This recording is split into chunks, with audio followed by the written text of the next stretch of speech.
Have you ever wondered why so many of us struggle with intimacy? Or why conversations about our own bodies can still feel so taboo?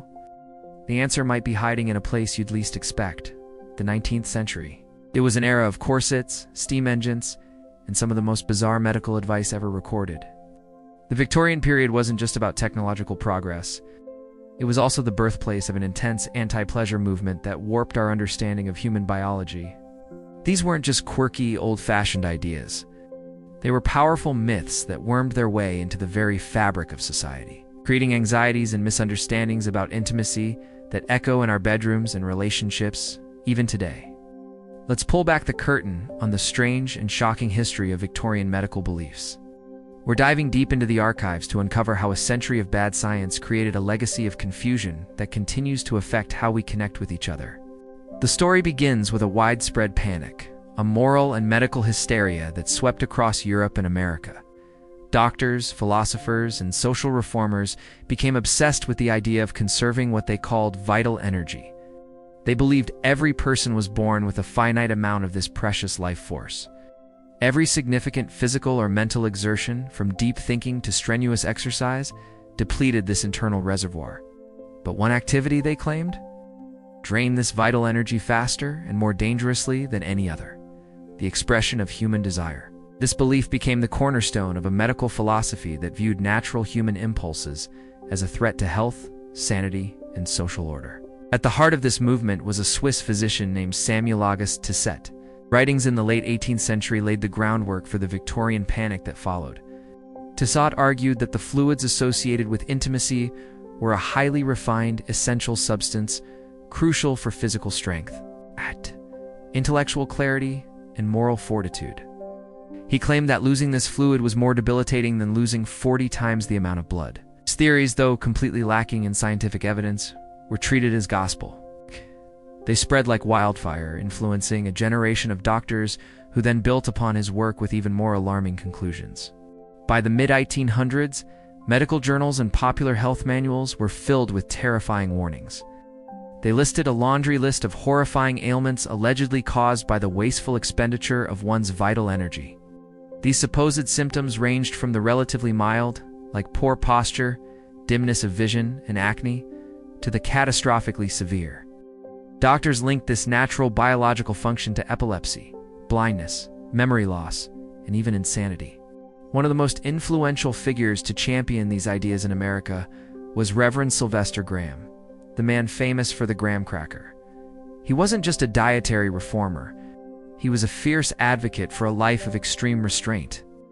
Graham preached that any form of indulgence, whether in rich food or physical pleasure, was a path to moral and physical decay.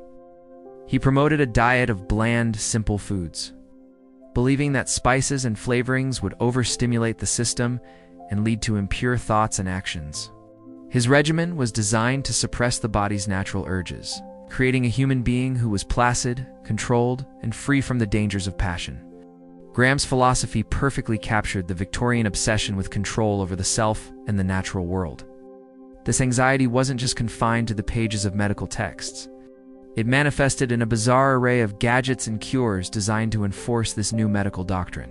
Parents, terrified by the dire warnings from their trusted physicians, sought out mechanical solutions to police their children's bodies, especially during the vulnerable nighttime hours. The market was soon flooded with contraptions that seemed like something out of a horror film today.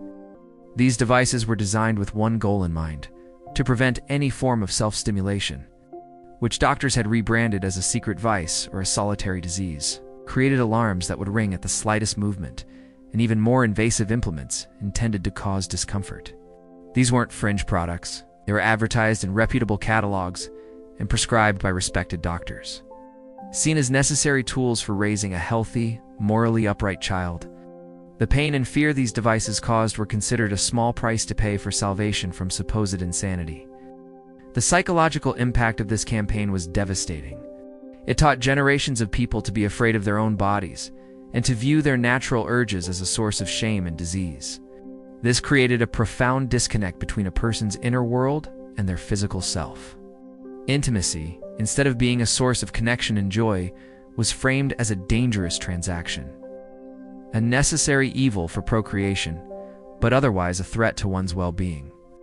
For women, the situation was compounded by another layer of medical myth-making.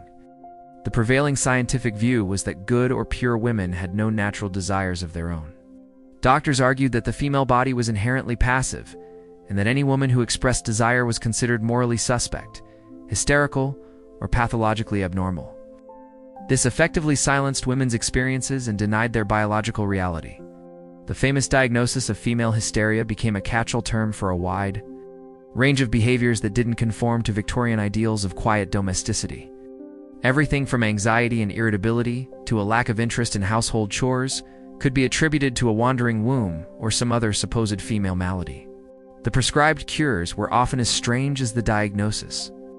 Doctors would perform pelvic massages on their patients to induce what they called a hysterical paroxysm, believing this would relieve the patient's symptoms. This practice reveals the profound hypocrisy at the heart of Victorian medicine. While openly condemning pleasure, the medical establishment was inadvertently creating a system that acknowledged, yet pathologized, female arousal. These attitudes created a chasm in relationships. Intimacy became a duty for women and a potentially dangerous necessity for men. Stripped of its emotional and connective power, myths were so pervasive that they influenced everything from marriage manuals to the design of furniture. For example, chairs were sometimes designed to be uncomfortable to discourage lounging, which was believed to promote indulgent thoughts. This culture of suppression meant that open and honest communication about intimacy was virtually impossible. Spouses entered marriage with a potent combination of ignorance and fear, armed only with misinformation passed down from doctors and moralists. You might think these ideas would have vanished with the end of the Victorian era, but their ghosts still haunt us. The shame and silence surrounding human biology didn't just disappear. They were absorbed into the cultural DNA of the 20th century. The idea that certain urges are inherently dirty or shameful is a direct descendant of Victorian medical paranoia. The difficulty many people still have in discussing their needs and desires with a partner can be traced back to this legacy of silence and fear. Modern wellness trends sometimes echo these old anxieties, promoting extreme forms of self-denial or purity in the name of health without a basis in actual science. The belief that we must constantly control and suppress our natural selves is a very Victorian idea, dressed up in new clothes. It created a blueprint for intimacy that was based not on mutual pleasure, communication, and respect, but on fear, duty, and control. Dismantling that blueprint has been the slow, difficult work of the last 100 years. Understanding this history is the first step toward liberation from it. By seeing how these myths were constructed, we can learn to identify the subtle ways they still influence our thoughts and behaviors. It allows us to question the narratives we've inherited about our bodies and to replace fear with curiosity and shame with acceptance. The journey toward a healthier, more fulfilling understanding of intimacy involves unlearning these century-old lessons. The truth is that our bodies are not our enemies. Our natural desires are not a sign of moral failure or impending doom. They are a fundamental part of the human experience.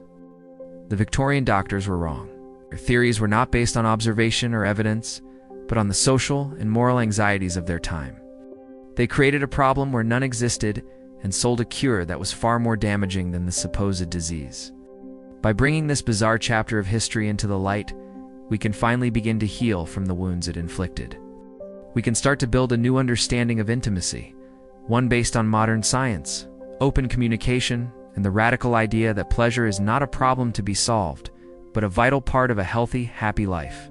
The shadows of the 19th century are long, but they don't have to define our future. Thank you for watching. For more dives into the history that shapes our modern lives, make sure to subscribe to Sex Education Repo.